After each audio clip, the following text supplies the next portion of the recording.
Weekend tapi tampaknya IHSG ini gloomy ya, seperti dengan cuaca hari ini yang cukup gloomy, tapi kita akan update lebih dalamnya nanti, kita akan dialog dalam segmen Markets Now. Langsung saja pemirsa, kita akan ulas bagaimana kondisi IHSG pada akhir pekan menuju akhir tahun ini dalam segmen Markets Now. Anda menyaksikan segmen Markets Now CNBC Indonesia, saat ini sudah bergabung di studio CNBC Indonesia, Gelson Kurniawan, Equity Analyst CNBC Indonesia Research. Selamat pagi, Gelson. Selamat pagi, Gelson. Ternyata pergerakan IHSG ini bisa dikatakan cukup PHP. Tadi sempat rebound di pembukaan, tapi kemudian saat ini kembali lesu. Sebetulnya apa sih yang bisa kita analisa dari pergerakan IHSG yang beberapa waktu terakhir ini sudah bergerak di level psikologis 8.600. Padahal kalau kita lihat dari segi tanggal untuk menuju year end, ini kan targetnya 9.000. Gimana dong nih, Gelson? Kalau aku dari awal emang ngomongnya sih nggak di 9.000. Gitu, patokannya Pak Purbaya ya? Pokoknya aku patokan kalau aku kemarin bikin skema sendiri kurang lebih di 8.600 sampai 8.699 lah. Itu kurang lebih di angkanya tuh sampai akhir tahun di angka situ. Karena kalau misalnya kita lihat, kenaikan segitu kan berarti waktu itu kalau misalkan dari 7.800, kalau 7.800, 7.900, itu kan perlu naiknya kurang lebih 12% pas waktu itu 12% dalam waktu 3 bulan. Nah kalau misalnya dilihat-lihat kita punya perbankan itu belum naiknya secara signifikan. Walaupun dari segi sekarang perbankan itu udah cukup naiknya, kayak kemarin kan ada kenaikan perbankan itu cukup di sekarang kayak ya, bahkan menopang ya. Betul, udah menopang kayak beberapa hari ini tuh di minggu ini terutama kayak misalkan dari terutama Big Four Banks itu udah lumayan menopang IHSG. Itu udah jadi yang saham-saham kecil-kecilnya ini mulai rontok nih. Jadi kalau misalnya kita lihat dia punya likuiditas itu udah nggak banyak, mulai pindah ke saham-saham yang fundamental bagus, kayak misalkan dari perbankan ini udah mulai rise up, dan mungkin investor-investor yang juga udah dapat capital banyak di market karena saham-saham kecil itu kan naiknya growth-nya cepat, terus di grab likuiditasnya buat jalan-jalan. Jadi kalau lebih mungkin sekarang tuh keadaannya seperti itu karena kita sekarang udah mau deket Christmas dan juga tahun baru. Mereka mau celebrate ya udah menang nih tahun ini dihasil udah 20%, time to cash out waktu kita jalan-jalan belanja gitu. Oke, artinya kalau misalkan ya minggu depan kan kita juga udah mulai banyak libur begitu ya. Artinya memang untuk menuju akhir tahun apa yang diproyeksikan gitu ya oleh Pak Purbaya ini 9.000 ini kayaknya nggak nyampe sana begitu. Atau memang akan ada sentimen-sentimen yang mendominasi yang bisa menggerakkan IHSG bisa. Mungkin menjadi kado Natal juga. Betul sekali. Apa Gelson kira-kira?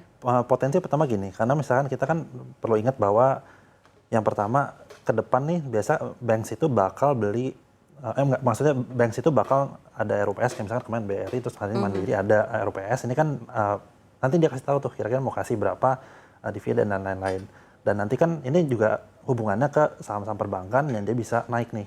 Terus kita tahu juga ada DHSDA, di mana DHSDA ini sangat berpihak kepada saham-saham Himbara terutama, dan Himbara ini kan juga kayak BRI itu sangat-sangat tinggi korelasi terhadap IHSG. Nah kalau misalkan emang ini benar-benar bisa ngedongkrak nih dari segi dividen segala macam itu, ini kan juga potensial untuk naiknya bisa ke arah, mungkin ke arah 9.000 agak lebih susah, tapi mungkin bisa naik 8.700 dan lain-lain itu masih bisa, karena kita lihat potensialnya dari segi yield-nya itu juga lumayan tinggi.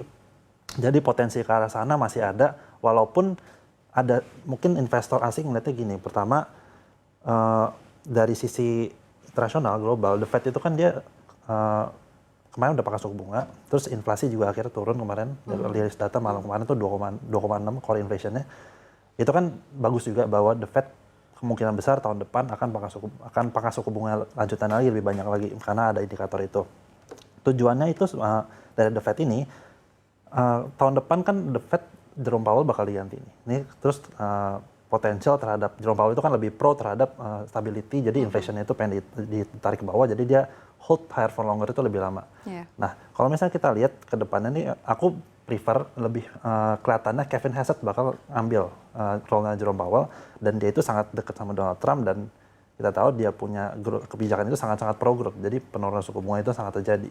Mungkin kalau misalkan kita lihat lagi ke depannya, ada kekhawatiran investor di mana adanya likuiditas tambahan ini, terus ada sekarang quantitative easing, turun suku bunga, ada likuiditas tambahan ditaruh di emiten atau equity segala macam, itu takutnya nanti malah jadi ada bubble segala macam gitu. Jadi saat ini investor-investor kalau kita lihat tuh mungkin lebih tarik duitnya pelan-pelan gitu, dan ini kan kalau kita lihat investor yang pintar-pintar itu terutama money maker segala macam, pas retail lagi banyak-banyak nyerbu suatu aset investasi, dia tuh jualan biasanya. Jadi ini yang sedang dilakukan, kalau misalnya aku ngeliat sih kurang lebih kayak gitu. Jadi kita masuk banyak-banyak, pas nanti udah Malah ditinggalin ya? itu tinggalin. Biasanya gitu, soalnya pasti market maker ini punya psikologis yang udah punya track record udah panjang, dia tahu kurang lebih cara dapetin duit dari pasar gimana. Jadi harusnya kecenderungan ini tetap terjadi sih, karena retail kan juga biasa kan retail ikut-ikut aja, dan biasa kemampuan analisanya nggak sepinter market maker, karena orang lebih kaya pasti otaknya lebih ada gitu.